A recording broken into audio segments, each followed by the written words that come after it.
예, 오늘 우리에게 주시는 귀한 복음의 말씀, 요한복음 4장에 나오는 이 귀한 말씀을 가지고 여러분들과 함께 은혜를 나누고자 합니다. 이 말씀은 약 한 40여 절이 넘는 그러한 긴 구절로 아주 구구절절 이야기가 잘 설명되어 있습니다. 우리 이현주 교우께서 아주 좋은 낭송을 성경 봉독을 그렇게 해주셔서 아마 여러분들 그 말씀을 이해하는데 아마 쉽게 아주 이야기를 듣는 것처럼 아마 잘 이해가 되셨으리라 생각을 합니다. 그런데 이 말씀 가운데는 몇 가지 우리가 주의해서 보아야 할 그러한 예수님의 말씀, 또 예수님과 그 사마리아 여인과의 그러한 관계가 안에 들어 있습니다. 이 말씀은 예수님과 사마리아 여인 두 사람의 대화, 두 사람의 이야기라고 생각하지 마시고 사마리아 여인의 입장에 우리 자신을 한번 이렇게 대비해서 여러분들 생각을 해보시면 예수님의 그 말씀과 예수님의 의도를 우리가 조금 더 분명하게 알 수 있지 않겠나 생각을 합니다. 먼저 그 4장 6절 말씀에 보면 예수님께서 사마리아 지역을 지나가시는데 수가라는 동네를 지나가셨습니다. 그런데 이 수가라는 동네에는 우물이 하나가 있었는데 그 우물은 굉장히 유서 깊은, 역사 깊은 그러한 그 우물인 것 같습니다. 그 우물의 이름을 사람들은 야곱의 우물이다 이렇게 명명을 했었던 것 같아요. 그 우물에 내려오는 그러한 그 오래된 이야기 스토리를 하나 가지고 있죠. 아무튼 이스라엘 사람들의 조상이라고 하는 그 믿음의 조상이라고 하는 그 야곱 때로부터 내려오는 그러한 아주 오래된 우물입니다. 우물이라고 하는 것은 물을 얻는 곳이죠. 이스라엘 이 사마리아 지역은 굉장히 그 사막과 같은 아주 그러한 지역으로 유명합니다.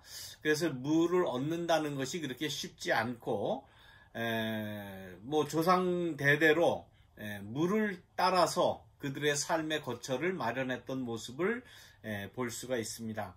그런데 6절 말씀에 보면 예수님께서 그 사마리아 수가를 지나가실 때에 피곤하셨다 그렇게 말씀을 합니다. 예수님이 무슨 일을 하시고 복음 공생활을 하실 때에 뭐 피곤했다라는 표현이 아마 이 한 곳밖에는 없을 거예요. 다시 말하면 이 요한복음에만 나오는 이 수가 우물가에 예수님의 모습이 나오는데 그 첫 말씀이 예수님은 피곤하셨다. 그리고 어느 그 여인에게 한 여인이 그 우물가에 왔는데 그 여인에게 나에게 물을 좀 달라라고 하시는 그러한 말씀입니다. 피곤하다, 물을 달라 하시는 어떻게 보면 가장 인간적인 그러한 예수님의 모습이 아니겠습니까?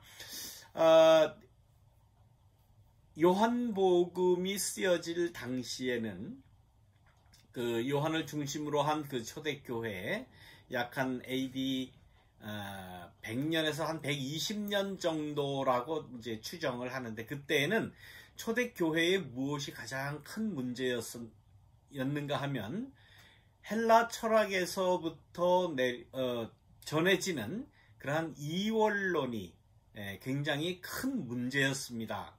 그래서 정신과 육신을 이렇게 분리해서 생각을 하죠. 영혼과 육체, 이거는 완전히 같은 것이 아니라 떨어진 것이다. 인간에게 영혼도 있고 육체가 있지만은 영혼은 귀한 것, 육신은 저급한 것. 그래서 형이 상학과 형이 하학을 나누는 그러한 그 헬라 철학의 아주 기본적인 그러한 그 철학 구조가 초대교회에도 이렇게 침투를 했기 때문에 모든 기독교의 진리도 그렇게 이원론으로 나누어서 생각을 했습니다. 그래서 예수 그리스도라고 하는 그러한 신적인 존재, 그 귀한 하나님의 아들 예수 그리스도는 하나님이셨다라는 그러한 신앙 고백이 있는데 이것을 어떻게까지 보았는가 하면 그 귀하신 예수님은 영적인 존재다라는 주장이 아주 강했어요. 그래서 예수님이 실제로 내려오셔서 이 땅에서 생활을 하시고 또 십자가에 달리시고 이런 이야기가 있는데 그것은 실제로 예수님의 육신이 내려온 것이 아니라 영으로 임재한 것이다. 그래서 이 땅에 내려온 예수님의 그 인간적인 육신적인 모습은 그것은 본질이 아니고 그것은 별로 중요하지 않다라는 주장까지 하게 되었습니다. 그것은 이제 조금 이제 어려운 그러한 그 말로는 이제 가현설이라고 이야기하기도 하고 도케티즘이라고 그렇게 이야기를 합니다. 그래서 예수님의 영적인 것과 예수님의 그 육신, 예수님의 그 실제로 사셨던 모습을 이렇게 자꾸 나누려고 하는 그러한 사상이 있었는데 이것은 초대교회 때부터 이것은 이단으로 제껴 나섰습니다. 아마 그래서 이 요한복음에는 예수님의 인간적인 모습을 일부러 이렇게 강조해서 넣었다라고들 이제 신학자들은 보고 있죠. 그래서 예수님이 피곤하셨다, 예수님이 목마르셨다. 그래서 어느 여인, 그 여인이 사마리아 여인일지라도 그에게 물을 달라고 했다라는 표현이 이렇게 처음부터 요한복음 4장에서부터 들어갔다라고 볼 수 있다. 그렇게 이야기를 합니다.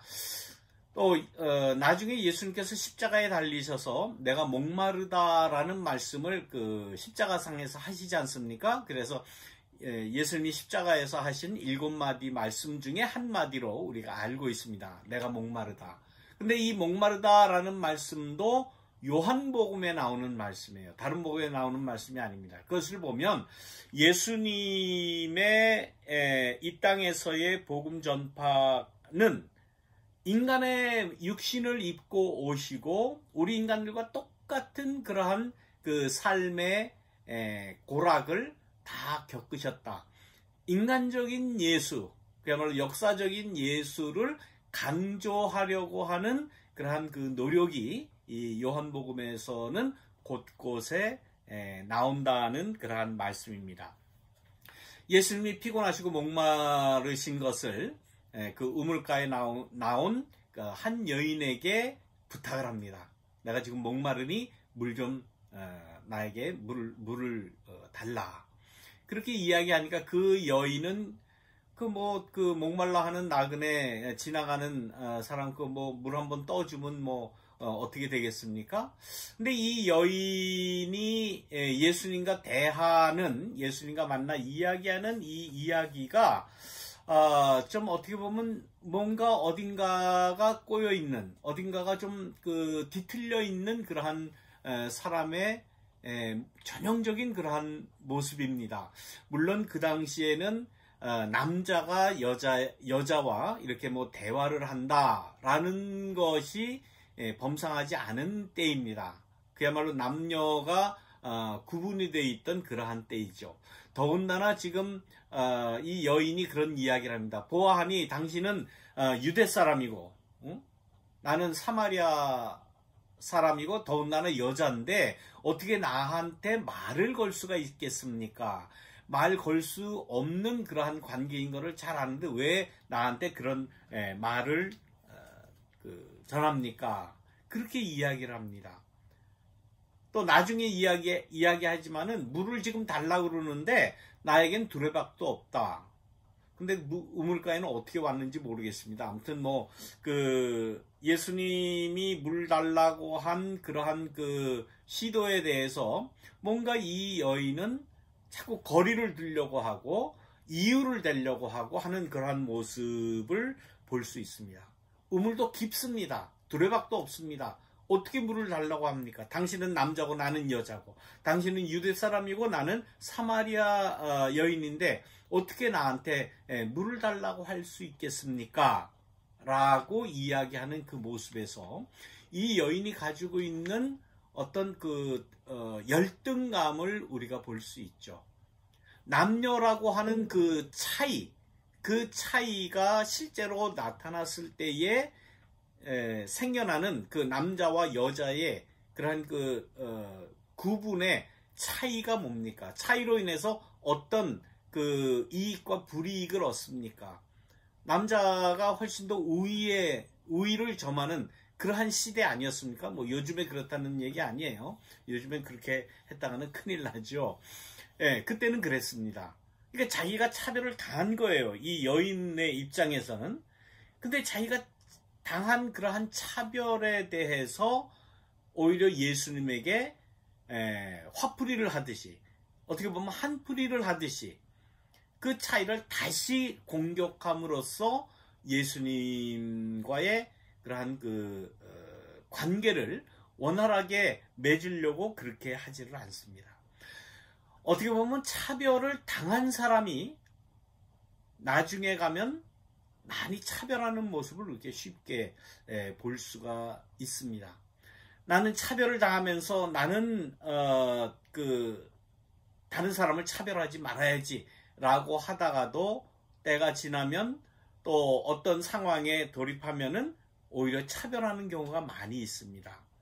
폭력을 당한 사람이 내가 이렇게 폭력을 당하니 다른 사람한테는 폭력을 행사하면 안 되겠다라고 하다가도 어떤 특별한 상황이 되면은 자기 안에 있는 자기가 당했던 자기가 보아왔던 그 폭력, 인간이 가지고 있는 그 폭력성이 튀어나오는 것을 볼 수 있지 않겠습니까? 우리가 우리 남자분들은 아마 쉽게 잘 알 겁니다. 군대에 가면 폭력에 노출돼 있죠. 구타에 노출돼 있습니다. 쫄병 때 맞으면서 난 절대로 고참되면 이러지 말아야지 하다가 고참되면 더 심하게 폭력을 하는 그런 예를 볼 수가 있습니다. 어렸을 때 지난주에도 이제 그런 한국에서 그런 정말 쓰라린 일이 일어났죠. 9살 난 여자 아이를 의붓 아버지와 엄마가 그렇게 그냥 아동 학대를 해가지고 막 애가 뒤고 해서 얼마나 애를 그렇게 힘들게 했으면 애가 뭐 지붕을 타고 옆집으로 도망을 하고 뭐 이런 일이 있었지 않습니까? 꼭 그 사건만 이야기하는 것이 아니라 가정폭력을 경험한 사람은 그것이 평생 잊혀지지를 않습니다.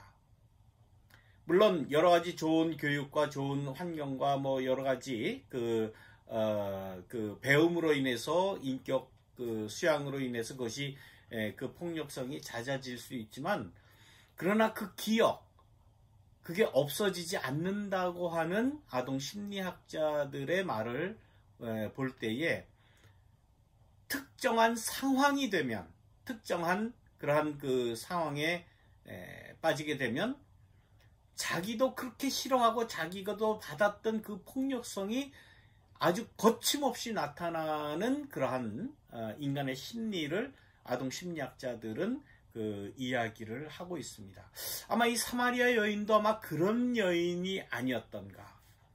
편견으로 인해서 그렇게 차별을 받던 그러한 여인인데 지금은 예수와 만나서 예수님과 만나가지고 오히려 자기가 그 편견을 조장을 하고 차별을 조장을 하고 관계를 어그러뜨리는 그러한 모습을 볼 수가 있어요. 이것이 사마리아 여인만의 문제겠습니까? 혹시 나의 문제는 아니겠습니까? 우리는 아시안으로 또 코리안 아메리칸으로 살아가면서 아마 수십 년 살아가는 동안에 많은 차별 여러분들 경험했을 겁니다. 그렇다고 내가 다른 인종에 대해서 차별 안 합니까? 제가 미국 가서 제일 처음에 아주 충격적으로 들은 그러한 단어 말이 인종 편견적인 그러한 단어였어요. 요즘엔 그런 말 잘 안 합니다. 제가 왔을 때 한 30년 전에는 맥작이라는 말을 굉장히 많이 했어요. 미국을 와 보니 미국 사람은 하나도 안 보이고 이상하게 생긴 사람들만 보이더라고요. 예, 알고 보니까 그 히스패닉 분들이었어요. 멕시칸 사람들이었어요. 근데 그 사람들을 멕시칸이다, 히스패닉이다 이렇게 부르지 않고 그때는 다 그렇게 불렀어요. 맥작이니 뭐 맥작군이 뭐 짱군이 그렇게 인종 편견적인 그러한 것으로 했어요. 그 전에 얼마나 많은 그러한 인종 편견 혹은 차별 그런 그 서름을 많이 당했겠습니까? 당했으면 그러지 말아야 되는데 우리도 그런다는 것을 우리는 부인할 수 없습니다. 이건 우리가 꼭 고쳐야 할 그러한 모습입니다. 사마리아 여인의 모습에서 우리의 모습을 발견할 수 있는 것 아닙니까? 그러면서 이 사마리아 여인은 나름대로 또 허세를 부려요. 자기는 사마리아인이라고 지 입으로 이야기하면서도 그 동네에 옛날부터 내려오는 그 우물에 대한 그 이야기를 가지고 마치 우리 조상 야곱 때부터 온 사람들이 여기서 물을 길러 먹었습니다 라고 야곱에 대해서 자기 조상이라고 그래요. 자기 조상 아니거든요. 유대 사람들이 야곱의 후손들이 사마리아 사람 우리와 똑같은 우리 야곱 할아버지의 후손들이다 그렇게 생각 안 해요. 자기네들도 계속해서 그 소외되고 또 유대 사람으로 취급도 받지 못하고 이방인 취급을 받고 했던 그러한 차별을 받았음에도 불구하고 특정 상황이 되면은 자기에게 유리한 대로 자기 조상이라고 자기 신분을 바꾸어 버립니다. 이러한 그 사마리아 여인의 모습에서 우리의 모습을 발견할 수 있지 않습니까? 우리들은 스스로 이 미국 사회에서 살면서 어느 인종이 우리와 같다라고 생각을 하십니까? 아마 대부분 백인들이라고 생각을 하실 거예요. 물론 안 그러신 분들도 계시리라 생각을 합니다만은 대개 보면 이 미국에서 살면서 우리는 백인들하고 그래도 같은 그러한 인종이고 흑인 같지도 않고 멕시칸들하고는 우리는 인종이 틀리고 종이 틀린 사람들이다 라고 그렇게 허세를 부리고 살잖아요. 우리의 심리 속에 그런 거 없습니까? 나는 흑인을 바라보면서 당신은 똑같은 하나님의 그 피조물입니다 라고 정말 그들을 이해하려고 하고 그들과 함께 하려는 마음이 있습니까? 아니면 나는 당신들하고는 조금 틀려. 그래도 당신들보다는 조금 더 대접받는 그러한 인종이야. 우리는 멕시칸들하고 틀려. 그런 생각을 가지고 있지 않아요? 이 사마리아 여인이 야곱이 우리 조상이라고 자기 조상을 그렇게 이야기했던 것하고 우리는 이 땅에서 지금 현재 내가 살면서 어느 인종하고 더 친근하고 더 가깝고 나는 어느 인종과 거의 같은 그러한 인종이다라고 스스로를 그렇게 격상해서 생각하지 않습니까? 이 사마리아 여인의 그러한 심리 가운데 우리가 가지고 있는 심리가 그대로 반영된 것 같아요. 그러면서도 예수님과의 이러한 관계를 맺을 때에 뭔가 큰 하나님의 뜻을 이루어 가야 하고 하나님의 그 뜻을 받아들여야 하는 그러한 입장에서는 여러 가지 핑계를 대지 않습니까? 당신은 유대인이고 나는 사마리아인이고 당신은 남자고 나는 여자고 왜 나한테 물을 달라고 합니까? 나는 당신한테 물을 주려고 해도 두레박도 없고 뜰 재간도 없고 우물은 깊은데 어떻게 주겠습니까? 나중엔 또 무슨 얘기합니까? 나중에는 우리 조상들은 이 산에서 예배를 드리는데 당신네 조상들은 예루살렘에서 예배를 드리지 않습니까? 물론 지금 이 시간상 그 사마리아 지역이 이렇게 분리된 그 역사적인 배경은 뭐 나중에 말씀드릴까 아마 여러분들 대강 다 아실 거예요.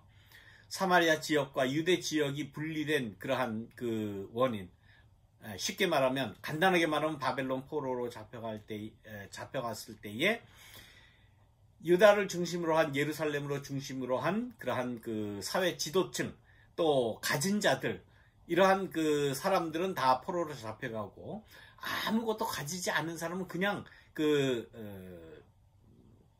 팔레스타인 땅에 그냥 놔뒀습니다. 그러니까 땅 주인이 누가 됐습니까? 땅 주인이 그 땅에 살던 그러한 사람이 이 팔레스타인 전체의 땅의 주인이 된 거예요.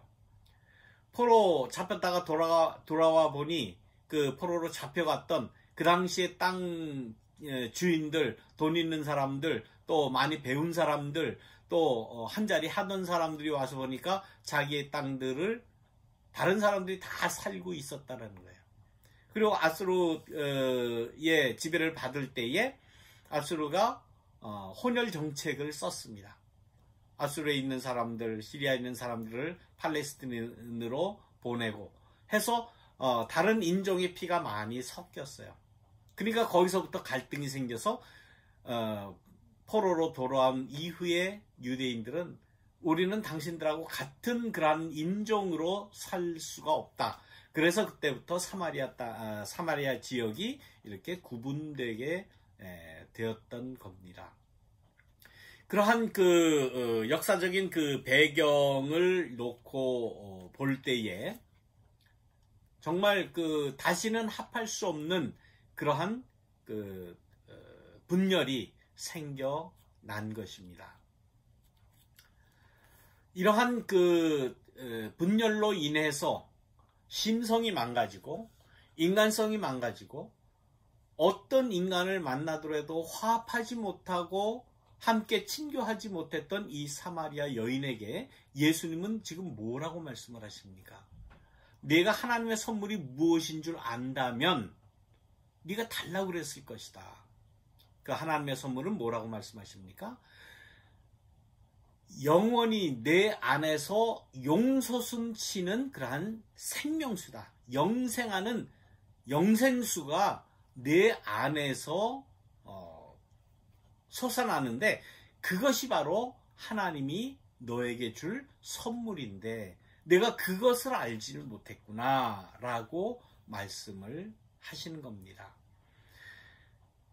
이 여인은 지금 외부적인 환경, 외부적인 조건, 자기가 지금까지 살아오던 그러한 전통, 모든 바깥에서 주입된 그것으로 인해서 자기의 인격이 형성된 그러한 사람입니다. 그것을 떨칠 수가 없어. 떨치지를 못하는 거예요. 아마 이것이 인간의 한계가 아니겠습니까? 사마리아 여인뿐만 아니라 우리도 그런 한계가 아니겠습니까? 난 이렇게 교육받았어. 내 환경이 이래. 내 환경이 차별받는 환경이고 내 환경이 폭력에 노출된 이러한 환경이고 정말 내가 살아가는 이 모든 세상이라고 하는 것이 내 마음에 드는 것이 하나도 없이 이렇게 살아왔는데 내가 어쩌란 말이오. 내가 이것을 어떻게 깬다는 말이오. 예수님은 그런 인간들에게, 그런 사마리아 여인, 그러한 우리와 같은 인간들에게 오셔서 무엇을 지금 제시를 하는가 하면은 내가 정말 살아가는데 가장 중요한 것, 내 환경, 너에게 노출되어 있던 그러한 그 폭력성, 너에게 강요되었던 그러한 차별과 편견, 오해, 이런 것을 다 깨칠 수 있는 것이 하나님의 선물이다라고 말씀을 하는 거예요. 그것을 다 깨치고 새로운 인간으로서, 새로운 인격체로서 올바른 인간관계를 맺고 서로 화합하고 사랑할 수 있는 그러한 그 요소는 어디에서 나오느냐? 어떤 종교에서 뭐 이렇게 내려주고, 뭐 하늘에서부터 뭐 이렇게 뭔가 이렇게 내려와서 생겨나는 것 아니라고 해요. 예수님의 말씀입니다. 내 안에서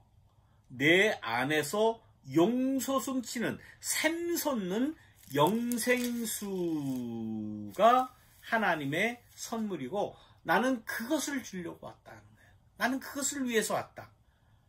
이 물을 마시는 사람은 다시 목마름이 없다.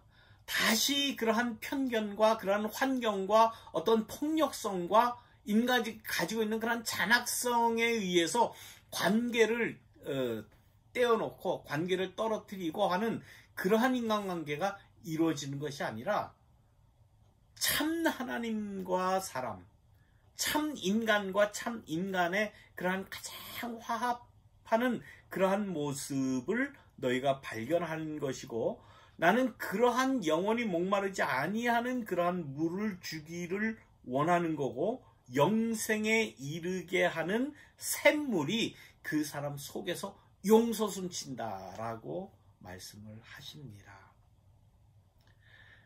이 말을 듣고 사마리아 여인은 뭐라고 합니까? 그 물을 나에게도 주셔서 내가 목마르지 않고 또 내가 물을 길르러 나오는 이 수고도 하지 않게 해주십시오 라고 간절히 소망합니다. 왜 그것을 원하지 않겠습니까? 왜 그런 좋은 그야말로 구원의 길을 누가 마다하겠습니까? 이 여인은 편견으로 또 차별로 또 억울함에 호소하는 그러한 사람 아니에요. 이러한 호소 없어야 되겠다라고 그 마음속에 그 간절히 한편으로는 원했던 것 아닙니까? 예수님, 그 영생수, 솟아나는 그 샘솟는 영생수를 나에게도 주십시오. 목마르지 않게, 다시금 물들어 나오지 않게 해주십시오. 이 여인이 물들어 나오는 시간이 정오라고 그렇게 성경에 적혀 있습니다. 영어 성경에는 afternoon이라고, 아마 12시쯤 됐을 거예요. 우리가 상식적으로 생각할 때에 물을 언제 길르러 옵니까? 아침에나, 덥지 않을 때 아침에나, 해 뜨기 전에, 혹은 아침에, 혹은 저녁에, 그때에 주로 물을 뜨러 옵니다. 동이를 이고 가야 되기 때문에. 그때는 이 집 저 집 다 모든 그 여인네들이 머리에 항아리를 쥐고 그렇게 나오는 모습을 우리가 상상할 수가 있지 않습니까? 근데 이 여인은 왜 정오에 홀로 물을 뜨러 나왔을까? 정확하게는 알 수 없지만은 나중에 예수님께서 그 여인에게 이야기를 합니다. 영생수, 샘솟는 영생수를 먹게 해주십시오라고, 나에게 주십시오라고 하니까 다짜고짜 예수님의 말씀이 내 남편을 불러와라. 아니 갑자기 영생수 달라고 그러는데 남편을 불러오라는 그러한 말이 뭡니까? 뭔가 이 여인은 가슴속에 콱 찔리는 것이 있었을 거예요.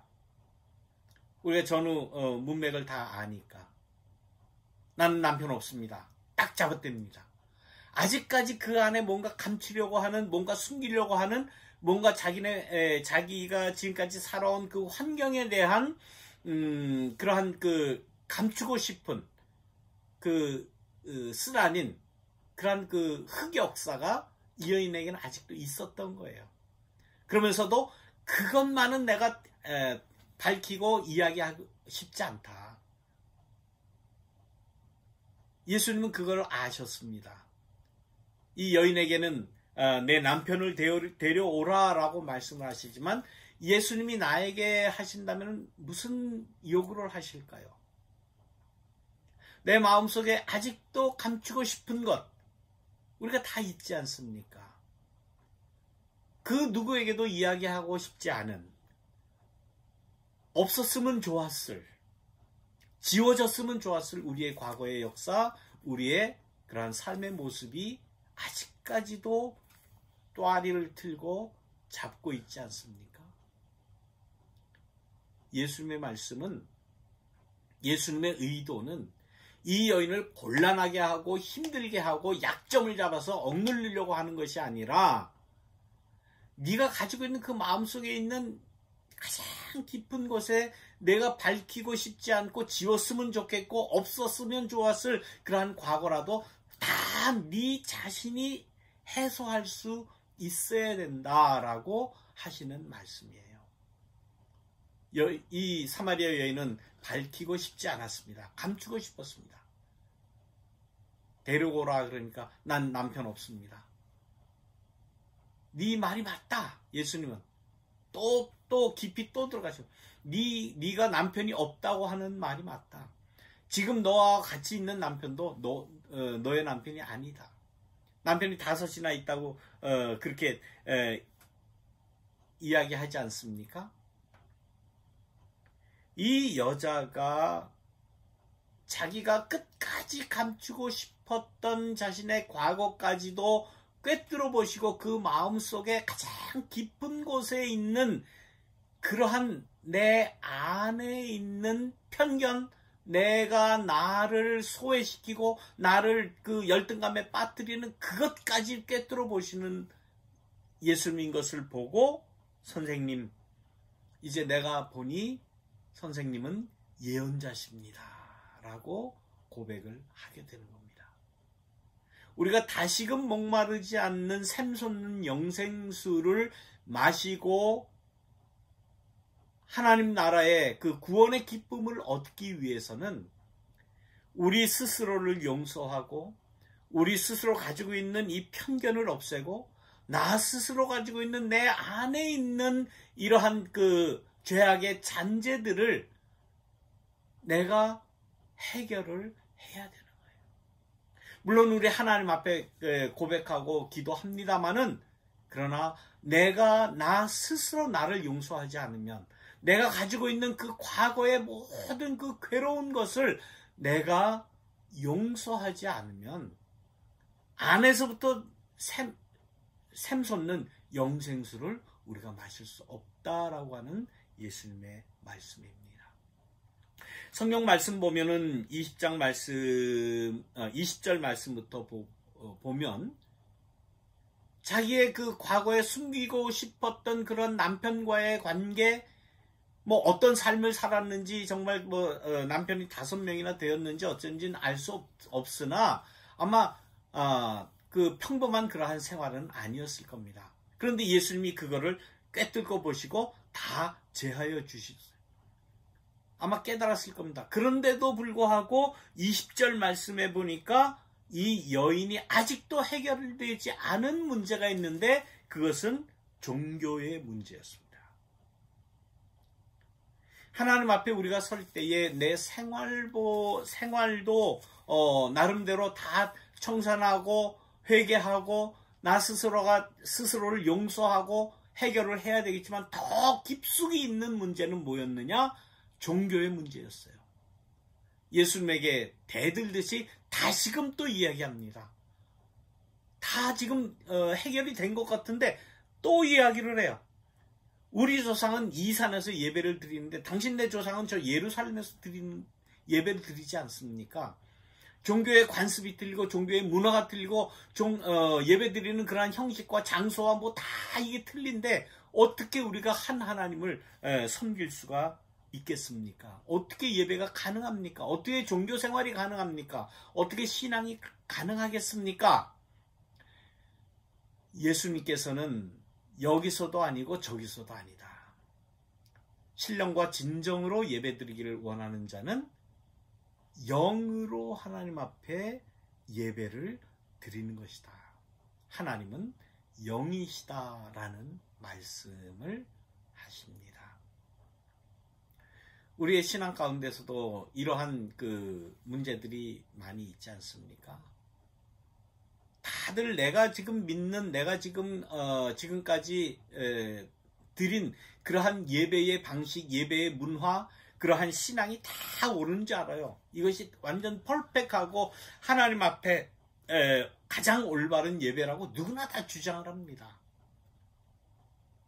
그래서 나는 여기에서 예배를 드려야 된다. 주일날은 꼭 교회 가서 예배 드려야 된다. 성전 안에서 드려야 된다. 그 성전 예배당에서 드린 것도 내 자리는 요 자리다. 옛날에는 그랬습니다. 어느 자리에 새로 온 교우가 어느 자리에 그냥 뭐 아무데나 새로 왔으니까 어떻게 알겠습니까? 앉았는데 예배 시작하기 전에 그 전도사님이 이제 전에는 전도사들이 뒤에서 이렇게 예배 인도도 하고 와서는 새로 오셨습니까? 저쪽으로 좀 가서 앉아주시기 바랍니다. 그렇게 했다고 그래요. 왜 그렇습니까? 여기 어느 장로님 자리시기 때문에 나는 여기서만 예배 드려야 된다. 나는 요렇게 예배 드려야 된다. 찬양은 요렇게만 해야 된다. 우리의 머릿속에 우리의 뇌리 가운데 그것이 너무나도 지금 박혀 있어요. 사마리아 여인처럼. 우리 조상은 이 그리심산에서 예배를 드린다고 그러는데 당신은 예루살렘 성전에서 드리는데 어떻게 예배가 가능합니까? 다 그런 거 소용없는 거예요. 예배 장소, 예배 건물, 예배 의자, 뭐 어디서는 뭐 거꾸로 앉아서 예배 드려야 된다고 또 그러죠. 그게 무슨 소용이 있습니까? 무슨 그 헛된 별 필요 없는 그러한 그 관행이에요. 그런 거 다 깨요. 다 필요 없습니다. 하나님은 영이시다. 신령과 진정으로 예배 드리는 것이 중요하지 어디서 어떻게 무엇을 뭐 이런 것 가지고 뭐 진정한 예배다 잘못된 예배다 이런 거 따지는 것 아니다라고 예수님은 말씀을 하십니다. 오늘 사마리아 여인과의 이러한 대화에서 우리는 우리 스스로 자신의 그러한 모습을 다시 한번 돌아보는 계기가 되었으면 좋겠습니다. 예수님께서 원하시는 것은 우리의 어떤 환경적인 것, 어떤 조건적인 것 그거 다 필요 없습니다. 내가 영이신 하나님께 진정과 신령으로 예배 드릴 수 있는 그러한 방법이 뭔가? 첫째는 나 자신에 대한 죄사함뿐만 아니라 내가 나 스스로를 용서할 수 있어야 돼요. 내 안에서 자리 잡고 있는 그러한 죄악이라고 내가 종교적으로 이렇게 억눌려졌던 것, 여러분들 너무 그렇게 걱정하지 마시기 바랍니다. 스스로를 다 용서하고 용납하고 주님 앞에 다 내어놓을 때에 예수님께서는 샘솟는 영생수를 우리에게 주실 줄 믿습니다. 이 말씀을 통해서 진정으로 예수님이 주시는 구원을 받는 저와 여러분이 되시기를 간절히 축원합니다. 말씀을 기억하시면서 조용히 묵상 기도 드리겠습니다.